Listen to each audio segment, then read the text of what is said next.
Il est 13 h. Madame, Monsieur, bonjour et merci de nous avoir choisi pour vous informer au sommaire de ces mercredis. Après 8 ans, la RDC a un permis de conduire biométrique hautement sécurisé et répondant aux normes internationales. Vous verrez dans les images le président de la République obtenir ces documents, un document qui permettra de réduire les accidents dus aux erreurs humaines. La première ministre est arrivée ce mercredi à Kolwezi dans le Lualaba. Première visite officielle à Kolwezi. Participation également à la cérémonie d'ouverture du Katanga Business Meeting, un forum économique rassemblant des investisseurs pour discuter le développement industriel et minier dans l'espace Grand Katanga. À suivre également à la une de votre édition de Kemnon de Mino Congo bloque la circulation selon les habitants du quartier Bassoko dans la commune de Ngalema qui lance un SOS aux autorités SOS à suivre dans le développement. Madame, Monsieur, voilà tout pour les sommaires. Le président de la RDC obtient son permis de conduire biométrique après 8 ans. La RDC a enfin un permis de conduire hautement sécurisé. Félix Tshisekedi a par la même occasion visité les installations de la société en charge de la production de ces documents. On commence avec Gulin Kabaloudi, Roger Diaye et Bobo Moussungu.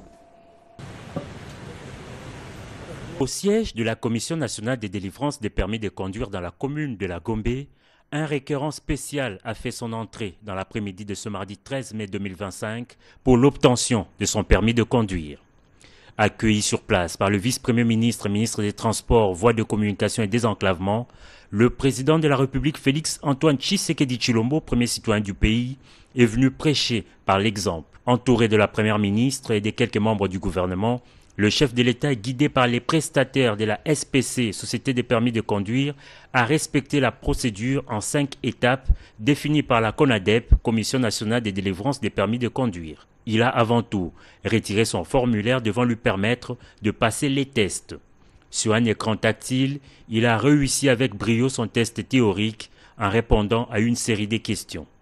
La pratique a été réalisée sur un simulateur de conduite. Sa note excellente lui a ouvert la voie à l'enrôlement biométrique. Soucieux d'offrir aux Congolais un document sécurisé, le président de la République a reçu des prestataires des assurances quant à la fiabilité et la sécurité de ce permis de conduire. Procédure respectée, le permis de conduire imprimé a été remis solennellement au chef de l'État. Moment important pour le pays qui avait suspendu de plusieurs années la délivrance de cette pièce. Ces permis de conduire intègrent une puce électronique et répond aux standards internationaux. L'exemple donné, quelques membres du gouvernement ont de séance tenante emboîté le pas. Un pas qui devrait être suivi par tous les citoyens pour circuler en toute légalité.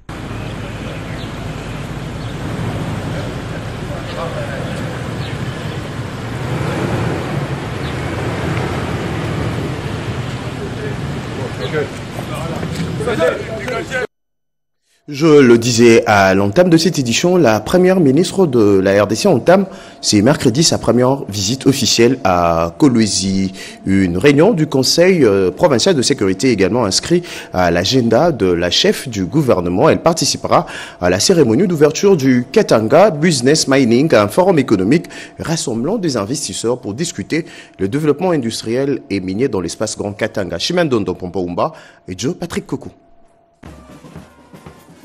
Kolwezi en liesse, la première ministre Judith Suminwa Tuluka entre en scène sous les ovations d'un peuple enthousiaste. Sous un ciel éclatant et au milieu d'une foule en effervescence, la chef du gouvernement a foulé pour la première fois le sol du Lualaba ce 14 mai 2025. Une visite chargée d'émotions, de symboles forts et d'un espoir partagé.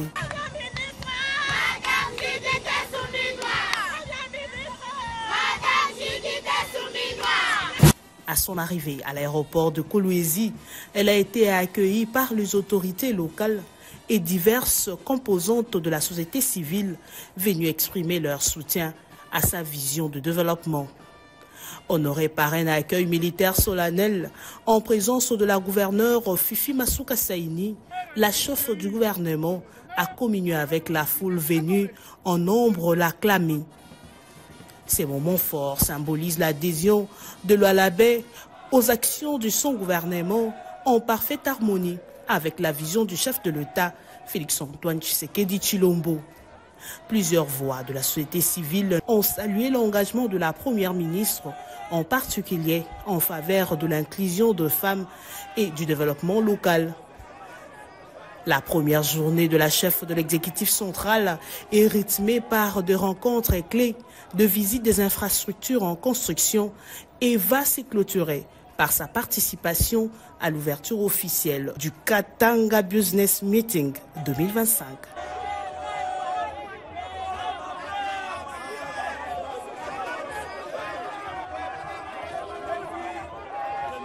Et sinon, Congo Énergie SA, c'est une nouvelle société de production, de transport et de distribution de l'énergie pour combler le déficit énergétique en RDC d'ici 2027. Son lancement a eu lieu à Kinshasa. Sandra Nyangui. L'énergie, un des facteurs de développement, est actuellement en déficit dans la province du Congo central, comme partout dans le pays. 200 MW disponibles sur les 600 dont a besoin la province. Alors, comment combler le gap de 400 MW? La Chambre de commerce et de l'industrie du Congo central, à travers ses administrateurs, saisissent l'opportunité et mettent en œuvre Congo Énergie SA, une société de droit congolais dans le but de produire, de transporter et de distribuer de l'énergie électrique au Congo central, mais aussi dans toute la République. Un motif de satisfaction pour le PCA de cette entreprise, Félix Amouna, qui a remercié les 30 actionnaires pour leur détermination à faire de la province un véritable fer de lance de l'économie congolaise. Le directeur général, Jacques Matouanga, a expliqué que 80% de l'énergie produite seront orientées vers les industries et les 20 restants pour usage domestique. L'énergie que nous voulons produire, premièrement, c'est l'hydroélectrique en développant des mini-centrales, soit remettre des mini-centrales qui existaient, soit identifier les opportunités en termes de cours d'eau et voir la possibilité de mettre des centrales. Desservir le milieu rural entier va accompagner Congo Énergie SA, dont son DGA a relevé l'importance de ce partenariat. Représentant la première ministre Judith Souminois, le ministre de l'Industrie, Louis Watum Kabamba, a réaffirmé le soutien du gouvernement à Congo Énergie SA pour sa création de plusieurs emplois. Congo Énergie n'est pas un projet isolé. Il s'inscrit dans une dynamique plus large, celle de la RDC qui se réinvente, qui croit en ses territoires, qui mise sur ses ressources internes et qui place l'énergie au centre de son développement. Bientôt, d'autres projets permettant de combler le déficit énergétique dans la province seront lancés. Allez, on change carrément de registre. Le ministre de la Communication et Médias, porte-parole du gouvernement, s'est convenu avec son collègue du budget pour une séance de travail mixte avant la fin de 6 mois pour discuter autour du nouveau barème signé depuis 4 ans et l'actuel statut de la RTNC. Patrick Mouyaya Katimboui avait reçu le comité de gestion, le conseil d'administration et la délégation syndicale de la télévision nationale le lundi dans son cabinet de travail. Retour en image. Autour du ministre de la Communication et Médias, le conseil d'administration et la délégation syndicale de la RTNC. Durant 4 heures, le ministre a une fois de plus passé en revue les revendications de ces médias publics et déploré les insultes proférées à l'endroit de l'autorité. Devant le ministre, la délégation syndicale représentée par son président a énuméré 4 doléances, à savoir barème, redevances, CNSS, soins de santé, et d'autres matières. On a été là pour échanger avec son Excellence, Monsieur le ministre. C'est comme ça que j'ai dit, c'est un début de négociation et ça va se poursuivre. Déterminé à trouver des solutions pour le personnel de la RTNC sur toute l'étendue du territoire national, le ministre Patrick Mouyaya s'est convenu avec le ministre d'État, ministre de Budget, pour organiser une séance de travail mixte avant la fin de 6 mois pour échanger autour du nouveau barème signé depuis 4 ans et l'actuel statut de ces médias publics. S'agissant du paiement de 16 mois d'arriéré de l'ancien barème équivalent à 25%, le ministre de la Communication a mis en place une commission mixte composée de la direction générale et de quelques membres du syndicat pour échanger avec les experts du ministère du Budget pour qu'un calendrier sur les modalités de paiement soit mis en place. Prenant la parole sur le même sujet, la directrice générale de la RTNC, Sylvie Elengue-Nyembo, a indiqué que lors de récents échanges avec les experts du budget et de finances, il a été convenu que le 4 mois de 2024 seront incessamment payés et d'autres mois s'en suivront. Quant à l'arrêt des ventes, le ministre a précisé qu'en accord avec la Direction générale de douane et assises, ils ont un serveur du logiciel dans son cabinet pour suivre de près les monitorings des opérations douanières en rapport avec la part de la RTNC. À propos de la retraite du personnel ayant dépassé l'âge légal de 35 ans de service, le ministre a précisé qu'il faut que toutes les conditions soient réunies pour que cela s'y fasse de manière voulue par le chef de l'État Félix Tshisekedi. Il a instruit la direction générale de la RTNC et le président de la délégation syndicale de mettre en place une commission qui ira s'entretenir avec le responsable de la Caisse nationale de sécurité sociale au sujet de la retraite, surtout de la part patronale non versée par l'État depuis 2 années. Tout à fait. Autre chose, l'université Bell Campus à Kinshasa a honoré le président de la Cour constitutionnelle, Dieudonné Kamuleta, au cours d'une cérémonie académique. Un diplôme honoris causa lui a été remis. Edichala.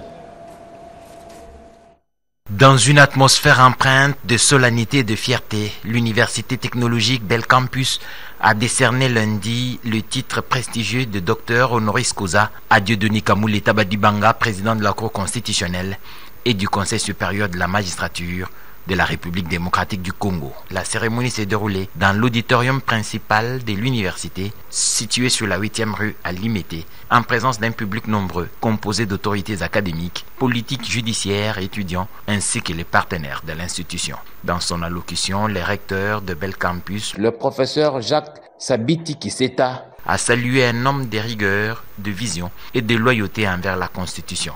Il a souligné que cette distinction récompense un parcours exemplaire au service de la République et de l'État de droit. Dans sa prise de parole, le récipiendaire Dieudonné Kamuleta Badibanga a exprimé sa profonde gratitude à l'Université technologique Bell Campus pour cette marque d'estime. Il a salué le travail du jury, composé de 5 professeurs émérites dirigés par le doyen Luzolo Bambilesa. Il a également rendu hommage à ses collègues juges de la Cour constitutionnelle, aux membres du Conseil supérieur de la magistrature et a adressé une reconnaissance particulière au président de la République, Félix-Antoine Tshisekedi, pour sa vision éclairée et sa volonté d'impulser une justice indépendante et au service de la nation.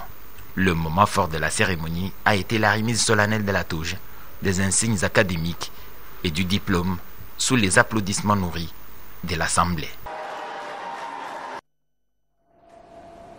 Je le disais à l'ouverture de cette édition, à Kinshasa, rouler aisément est devenu un luxe dans certains coins de la capitale. De camions de Mino-Congo bloquent la circulation selon les habitants du quartier Basoko dans la commune de Ngalema qui lance un SOS aux autorités compétentes. On regarde ensemble.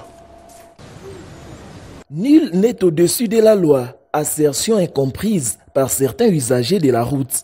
Le cas le plus illustratif est de cette présence massive des véhicules poids lourds le long des avenues Konda au Grand Bazar au quartier GB dans la commune d'Ngaliema entrave depuis plus d'une semaine la circulation routière dans ces coins de la capitale Kinshasa. L'utilisation d'une des 2 bandes de l'avenue Konda comme parking de ces engins de la société Mino-Congo crée des embouteillages le jour comme la nuit.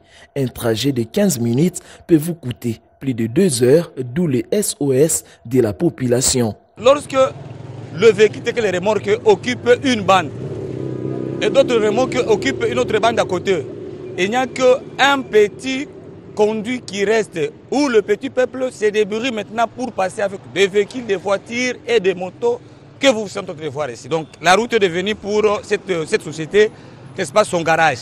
Il y a des problèmes de stationnement avec des camions, c'est de l'entreprise de Mino-Congo qui nous empêche vraiment à aller à temps à l'école.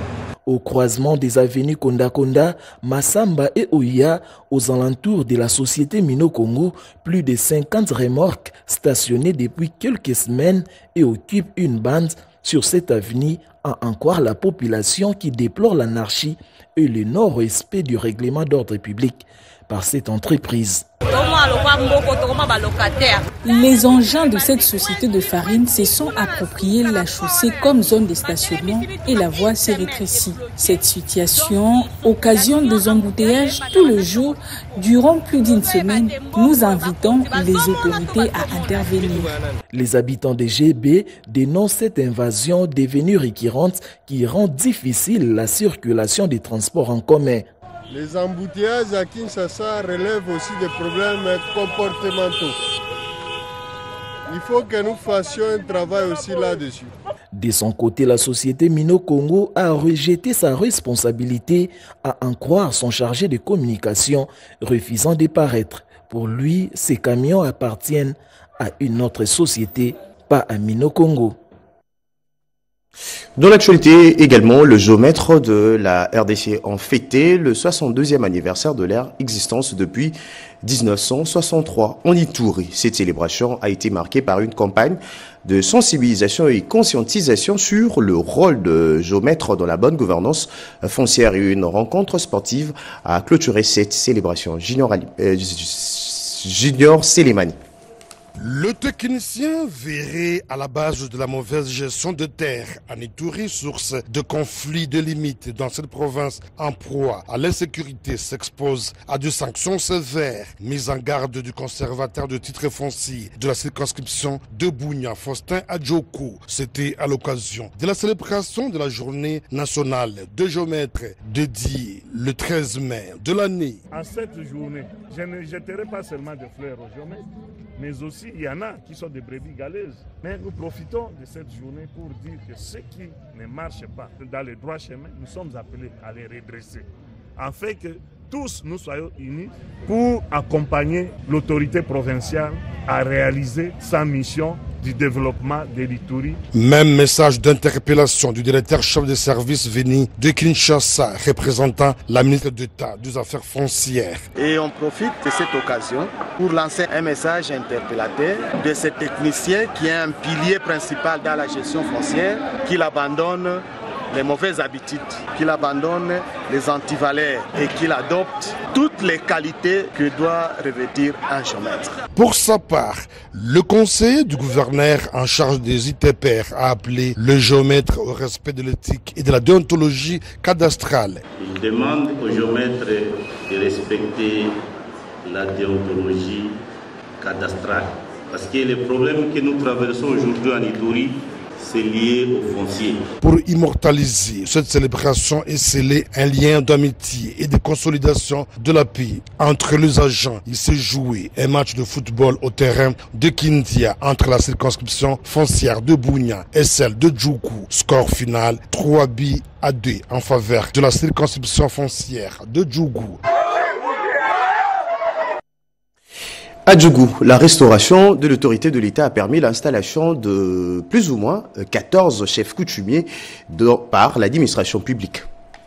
À la réinstallation de ce chef coutumier s'ajoute le retour de la population dans ce milieu respectif, la reprise des activités socio-économiques, scolaires et la libre circulation de personnes et de leurs biens en territoire de Djougou. C'est l'image voulue par le président de la République, Félix Antoine Tshisekedi Tshilombo, en restaurant le tête des sièges. En territoire de Djougou, jadis épicentre des hostilités, 14 chefs coutumiers ont été installés et réinstallés grâce au climat de paix qui règne dans cette période l'état des sièges. Quand nous sommes arrivés, ils ont commencé à nous contacter pour que nous puissions arriver à trouver solution dans leur dossier. Vous allez trouver les groupements Gili, les groupements Loga, et puis dans le secteur de Walendu-Piti, vous allez trouver le groupement Zabou.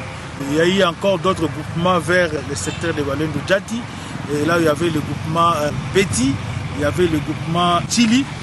Tous ces gens-là qui ont été suspendus, avec l'avènement de l'état de siège, nous avons réhabilité tous ces gens-là qui étaient suspendus illégalement. Occasion pour l'administrateur du territoire de Djougou de lancer un appel particulier à tous les habitants de Djougou à la culture de la paix en vue de pérenniser la calmie qui s'observe actuellement sur toute l'étendue de ces territoires. Aujourd'hui, lorsque nous sommes en train d'évaluer la situation sécuritaire dans le territoire de Djougou, nous constatons qu'il y a une amélioration totale. Pourquoi nous disons une amélioration? À chaque fois, il y avait des tueries. Très chose, c'est-à-dire de dire à la population, dès que toujours la population de Djougou surtout, d'être toujours confiant avec ce que nous sommes en train de faire. Les difficultés-là sont transformées en défis pour nous. Et c'est ce que nous sommes en train de travailler sur ça et nous rassurons cette population. Il faut le dire, l'autorité de l'État est déjà restaurée à plus de 80% dans la province de l'Ituri à travers l'installation de chefs de secteur et de chefferie. Ceci est le résultat de la confiance restaurée et le travail d'ensemble entre la population de l'Ituri et son gouverneur militaire et commandant des opérations, le lieutenant général Louéanka Chamadjouni.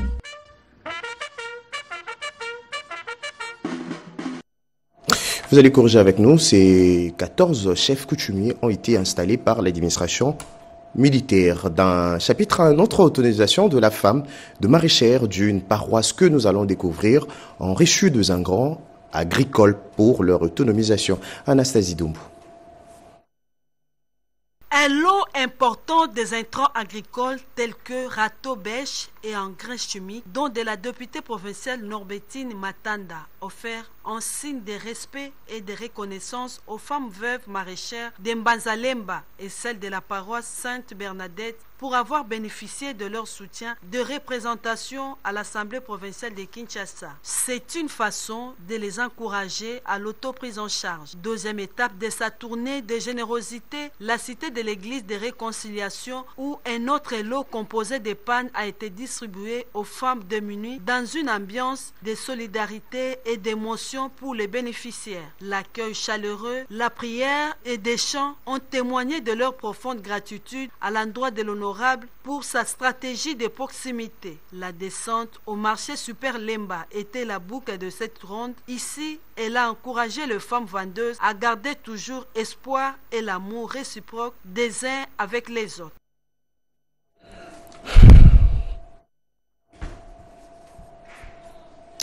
Dans le secteur de médias, l'intelligence artificielle gagne du terrain. Comment utiliser à bon escient ces technologies dans la Chopo? De journalistes de la station provinciale de la RTNC ont été outillés dans le cadre de la célébration de la Journée internationale de la liberté de la presse célébrée le 3 mai dernier. La Journée internationale de la liberté de presse, la RTNC Chopo a organisé cette séance d'échange sur l'impact de l'intelligence artificielle dans le journalisme. Des journalistes, producteurs et autres animateurs désirés de comprendre les enjeux et défis liés à cette technologie émergente ont pris une part active à cette séance. Le directeur provincial de la RTNC Chopo, M. Awazimugeni Yabili, lui aussi présent, a salué l'engagement des professionnels de médias dans un monde à constante évolution. L'intelligence artificielle, cette technologie qui fait désormais partie de notre réalité, dans cette optique que la RTNC Chopo, fidèle à sa mission de service public et d'information de qualité, a pris l'initiative d'organiser cette rencontre. Elle a pour but de nous permettre, en tant que professionnels des médias, de mieux comprendre ce que l'intelligence artificielle représente pour notre travail. Le débat a été animé par le chef de service des infos radio, François Kondamomba Olongo, avec l'intervention du facilitateur Dieudonné Bibota, venu de l'ACP, Agence congolaise de presse. Les participants ont salué cette initiative qui marque une avancée vers l'adaptation des médias publics à l'ère numérique, déclare-t-il. Dans un climat studié et interactif, la RTNC Chopo se positionne ainsi l'avant-garde de l'innovation médiatique en République démocratique du Congo. Par ailleurs, M. Abili a tenu à exprimer sa gratitude envers les autorités du pays, notamment le chef de l'État Félix-Antoine Tshisekedi Tshilombo, pour sa vision éclairée en matière de la liberté de presse et de la transformation numérique. Elle a également salué le ministre de la Communication et Médias, Patrick Mouyaya, pour son engagement dans la modernisation du secteur, ainsi que Mme Sylvie Lengue-Niembo, directrice générale de l'RTNC, pour son leadership et son soutien au développement des compétences des agents et cadres de la chaîne nationale.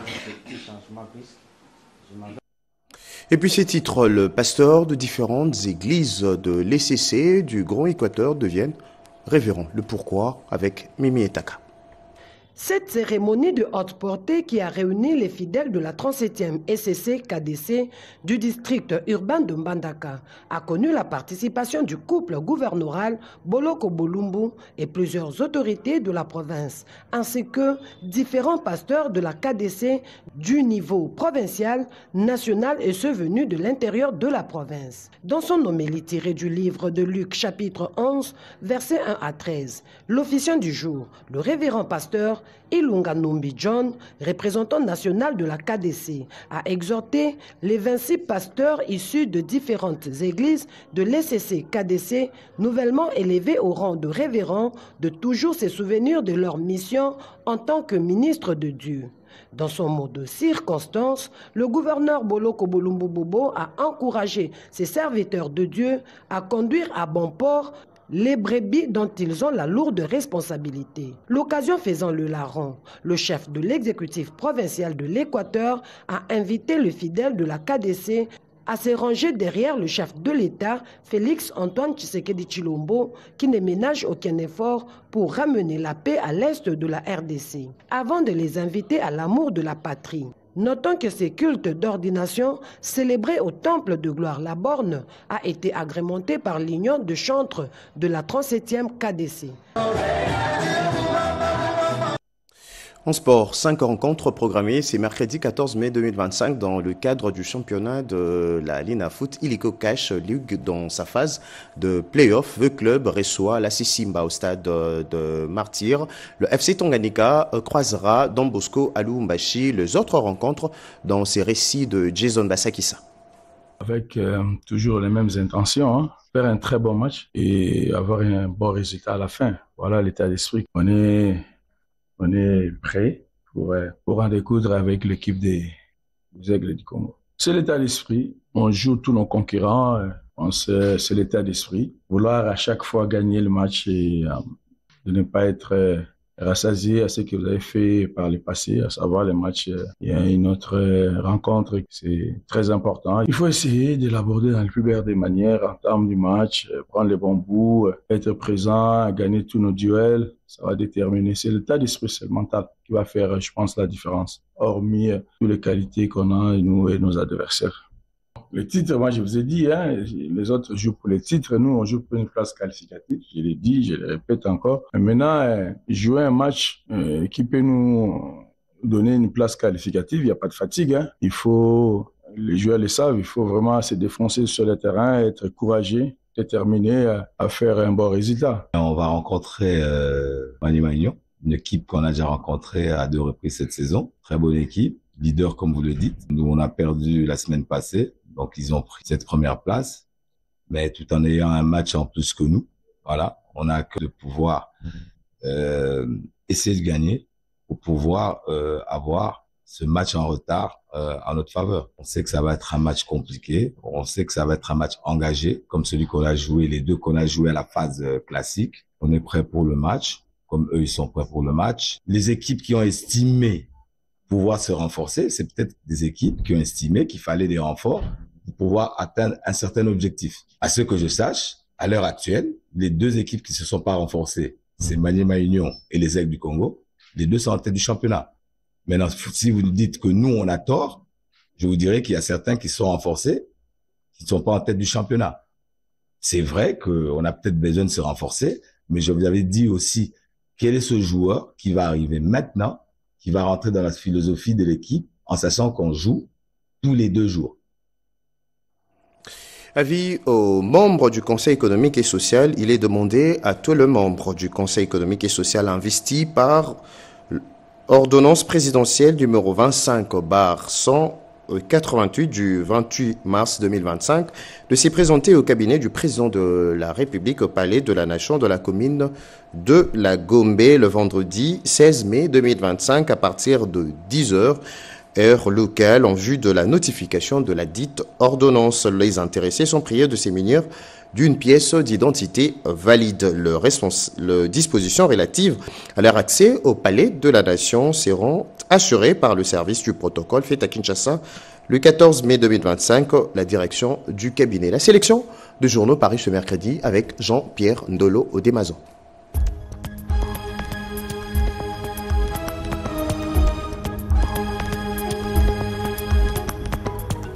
Bienvenue mesdames, messieurs à cette revue de presse du mercredi 14 mai 2025. Bouclage du 1-23 à Goma, au moins 80 présumés militaires FARDC et Wazalendo aux arrêts, annonce Mediacongo.net. Une 60aine de militaires présumés FARDC, une 20aine de combattants Wazalendo ainsi que des présumés criminels ont été présentés mardi 13 mai 2025 par les services de sécurité du 1-23 au stade de l'unité de Goma. Ces derniers auraient été interpellés au cours des divers bouclages effectués ce même mardi dans la partie nord de la ville notamment à Kilinjiwe et Turunga. Ces vastes opérations de bouclage menées par les militaires armés suscitent des réactions et le mécontentement au sein de la population locale.